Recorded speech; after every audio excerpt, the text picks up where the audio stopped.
কিন্তু একটি খুশির খবর হলো বর্তমান সরকার তার এই কাজের মধ্যে সহযোগিতা করতেছে। আলহামদুলিল্লাহ, তিনি এখন আলহামদুলিল্লাহ অনেক গরিব দুঃখীদের কাজ করতেছে।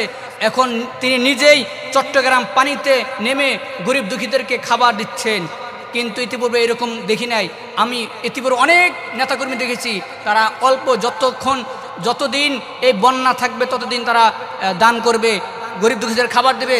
কিন্তু শায়েখ আহমদুল্লাহ সকল বিপদে গরিব দুঃখীদের পাশে থাকে। কোনো বন্যা, কোনো সিজন নাই, তিনি সব সময় গরিব দুঃখীদের জন্য পাশে থাকে এবং গরিব দুঃখীদেরকে যেমন কাজের ব্যবস্থা করে দেয়, দোকানে ব্যবস্থা করে দেয়।